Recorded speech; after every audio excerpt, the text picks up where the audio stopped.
You know, the City Council's most important role, in my view, is managing and overseeing the allocation of the city's $488 million operating budget and its $877 million capital improvements budget. Many members of the public, when they think of the City Council, think of a person to reach out to if they have a personal problem with the city, if they have an issue that's not appropriately addressed by the water and sewer department, if there is an area of construction that has taken too long to complete, then people call their city councilman, and that's fine and appropriate. But the most important job of the council is to come up to 30,000 feet and look down on how we are allocating the city's resources and make sure that those resources are being spent for the benefit of the entire community. Another important responsibility of the council, of course, is serving as a check to the office of the mayor. The City Council has extensive authority under the city charter that enables it to fulfill that role. For example, the City Council has the authority under the charter to initiate investigations of any department, employee, or official of the city at any time. And it can do that without the mayor's permission or okay. It's important that the City Council diligently and consistently exercise its authority to serve as an independent branch of our city government. If we don't do that, then we're not doing our job for our constituents, and we're not going to get the best government that we can, and that's what we're all committed to.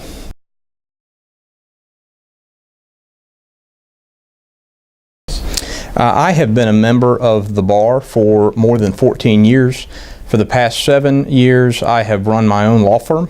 And so, of course, I have experience budgeting in that capacity. I also have served on the boards of directors of numerous nonprofit organizations. I'm a past president of the Shreveport Bar Foundation, which owns the Shreveport Bar Center not far from here, and runs the bar's pro bono project, which provides free legal services to members of the public who otherwise would not be able to afford counsel.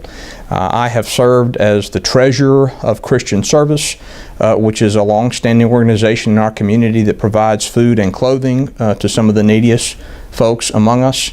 I have served for years as a member of the Board of Governors of the Bar Association of the Federal Fifth Circuit, which has thousands of lawyer members across a 3-state area and a 7-figure budget. I also have served for many years as a member of the Board of Directors of Louisiana Right to Life, which also has a substantial budget. So I am well familiar, based on those experiences, with the budgeting process and the importance of conservative and prudent management of organization funds.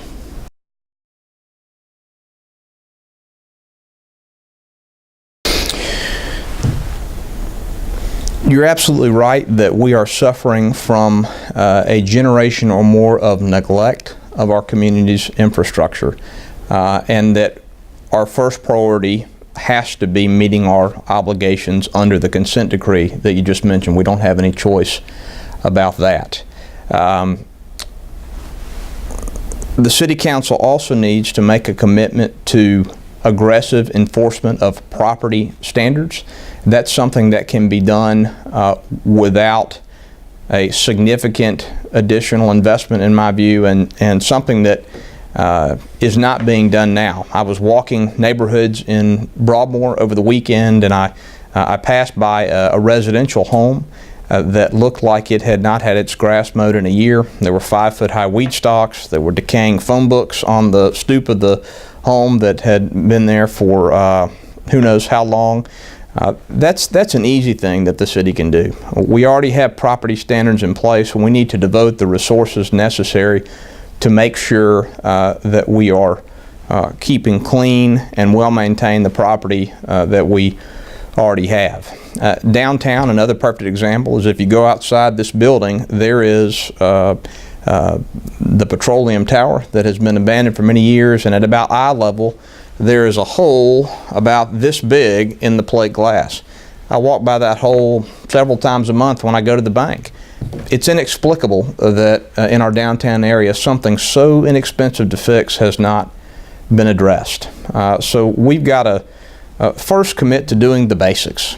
We've got to make sure that property owners are maintaining their property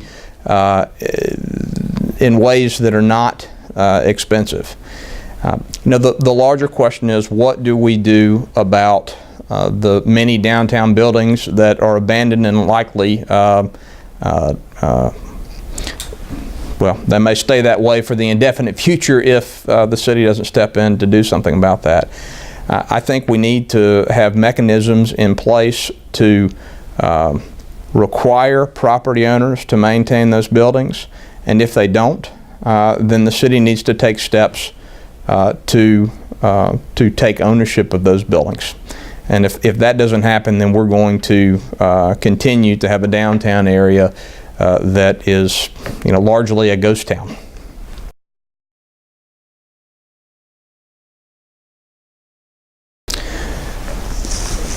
So economic development obviously is a top priority for the City Council and for candidates who are seeking office on that body. I would say that the City Council's first role in encouraging economic development is doing everything it can to make sure that the city is getting the basics right. The city's first responsibility is to provide government services in an honest and efficient way, so that businesses who have already invested in our community and businesses that are considering investing in our community know that they will have that foundation if they choose to make additional investment, or when they have to decide whether to maintain their business here or move it elsewhere. A specific example of that, as I mentioned previously, is consistently maintaining public property and enforcing property standards. I get off the Piermont exit of I-49 5 days a week going home, and sometimes weeks at a time I drive by the same trash, and I don't mean trash that looks similar, I mean the same Big Gulp cup that's been sitting there for weeks. There's no excuse for that. If that is what prospective investors see when they come to our community, they're not going to be excited about making an investment here. And then I would say the third thing that the City Council can do to encourage economic development is get a handle on the crime problem.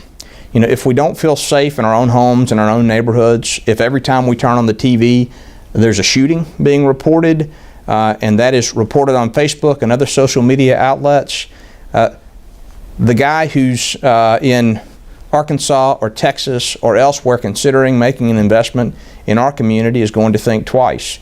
The City Council has got to give law enforcement the resources they need to protect us all, and if they don't do that, then all the economic development efforts in the world are not going to amount to very much.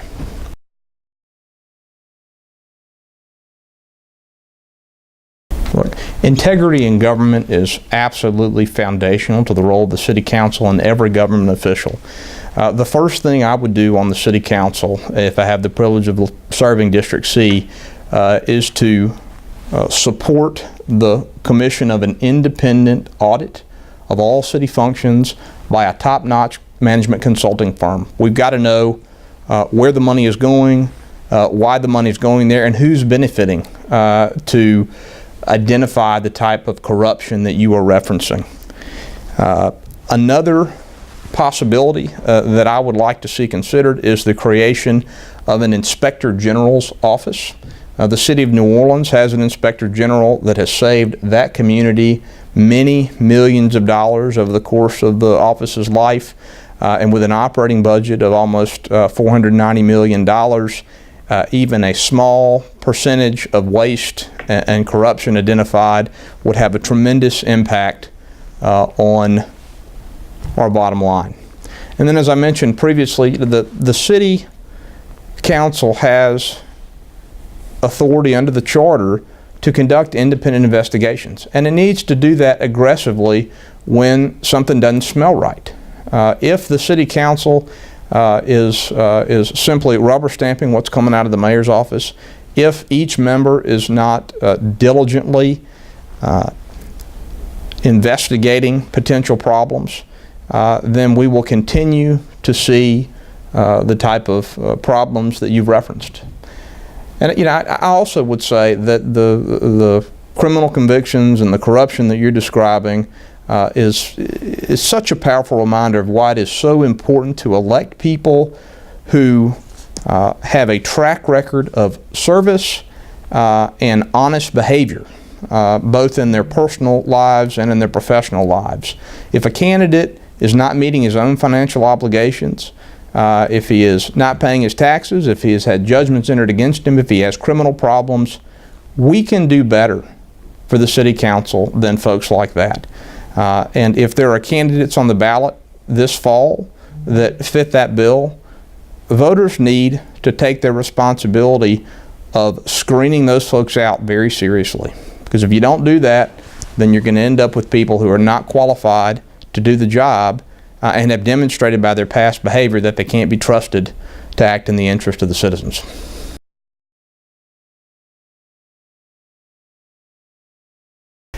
I would say simply that I would evaluate the qualifications of any candidate requiring the approval of the City Council objectively.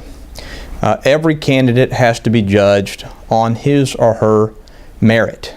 Some positions, for example, require candidates to take examinations, and candidates receive a wide range of scores. That metric is not the only consideration in deciding whether a person should hold a position, but it is an important consideration. What is the candidate's education? What has he done before seeking appointment to a department or another position in the city?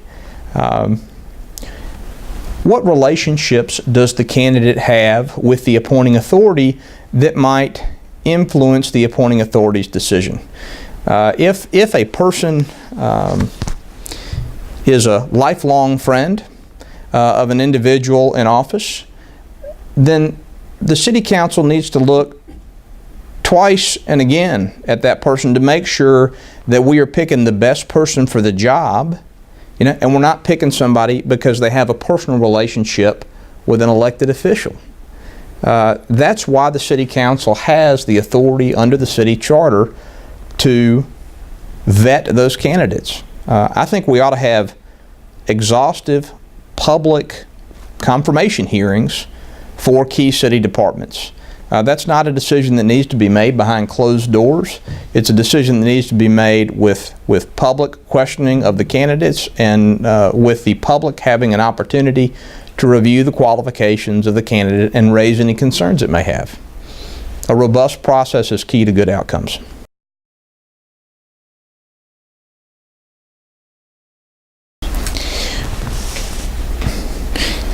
One member of the City Council can't get anything done alone. Every action of the City Council takes 4 votes. I mean, the first thing that I will do the day after the election, if I'm successful, is begin reaching out to other councilmen and to the mayor's office to establish personal relationships with those folks and open lines of communication. If you can't sit down with a colleague and have a cup of coffee or go to lunch, if a member of the council can't pick up the phone and call the mayor and get an answer promptly back, then we've got a dysfunctional system. So internally, the council needs to work on building the personal relationships that make it possible to do the business of the city efficiently and well. And the mayor's office needs to be involved in that also.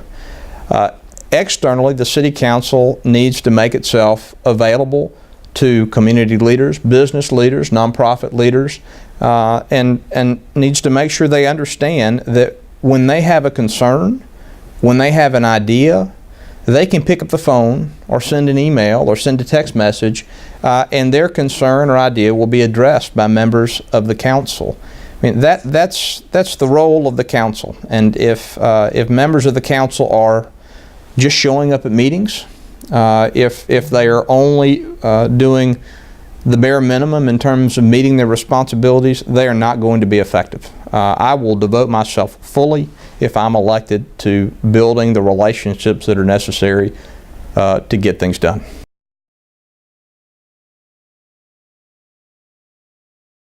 Crime, in my view, is the most challenging issue facing the city. Every day I turn on the television or the radio, I hear about another shooting. I read about one this morning. The city has got to come up with a collaborative plan that involves the Shreveport Police Department, the District Attorney's Office, the United States Attorney's Office, and the CADDO Sheriff to address violent crime and repeat offenders. I mean, you know, we're all aware of the man who was accused and was recorded murdering his girlfriend on Facebook Live a few months ago. He had a criminal history 2 feet long. He had been previously prosecuted for attempted murder, armed robbery, domestic abuse battery, trespassing, forgery, and on and on and on. You know, why do we have a system that allows somebody like that to walk free despite being arrested and prosecuted again and again for violent crimes? The answers to that are not easy. The process for solving that issue is not a short-term process, but there are things we can do in the short term, one of which is to ensure that our law enforcement officers have the resources they need to do their jobs. It's been widely reported in recent months in connection with the election season that Shreveport police officers make thousands of dollars less than officers across the river, and far less than that compared to officers in East Texas. We may not be able to give our officers everything they deserve for putting their lives on the line for us every day, but we can do better than we're doing now, and I will make that a priority. If I'm elected to the council, my commitment is that I will find money in our $488 million budget to give our police officers a fair pay increase.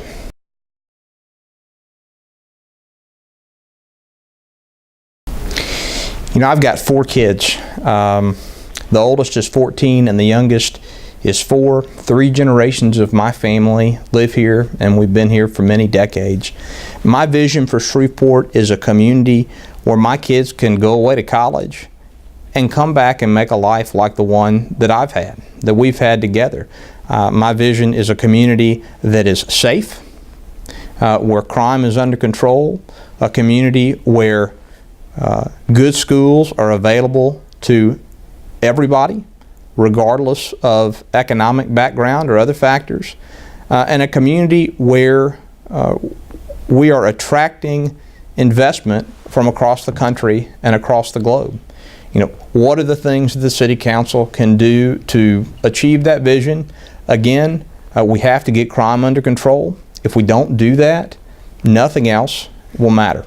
We will not be able to attract new businesses. We will not be able to retain the investment we have if violent crime is not reduced.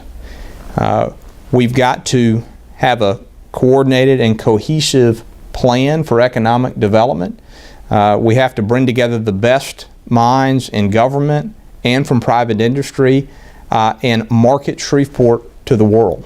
You know, the global economy is more competitive every day, and if we are sitting on our thumbs and we're not pitching what we have to offer to prospective investors, they're not going to just show up at our doorstep. And then thirdly, the City Council can commit itself to integrity in government. We need to have a comprehensive audit of city operations to know how we're spending our money and where it's being wasted and where perhaps in some cases it's being stolen. We need to consider, in my view, having an independent inspector general who will have the authority to investigate fraud, waste, and abuse without direct control of the mayor's office or the City Council, and will report to the public. And we need the City Council to implement its authority to investigate problems. Under the city charter, the City Council has the right to do that. It doesn't need permission of the mayor. The City Council needs to be a strong check for the mayor's office, and if I'm elected to the City Council, I will see that that happens.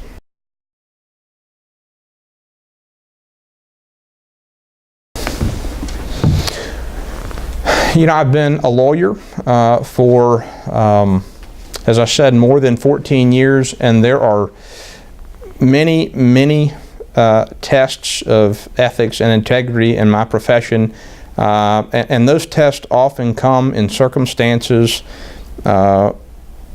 where only the lawyer making the decision will ever know, whether he did the right thing or not. I mean, I certainly have been involved in several cases over the course of my career in which a witness to move a piece of litigation in one direction or another was willing to give testimony that was untruthful. Every lawyer, I would say, who litigates and has done so as long as I have has that experience. Of course, in every situation that I was met with in my career of that nature, I insisted that the witness be truthful, and in some cases I declined to call the witness because he or she would not commit to that.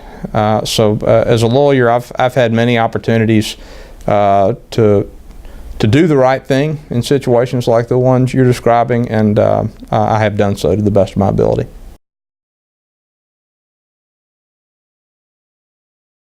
I'd just like to again thank the Chamber of Commerce for organizing these interviews. It's critically important that voters understand that every election is a job interview, and the voters are the employer. We're not the boss on the City Council. We're not there for our own benefit. We're there to serve you. And to do your job as an employer looking for the best available people, you've got to look at the education and the qualifications and the credentials of the candidates who are offering themselves for service. Any candidate can say anything in front of a camera.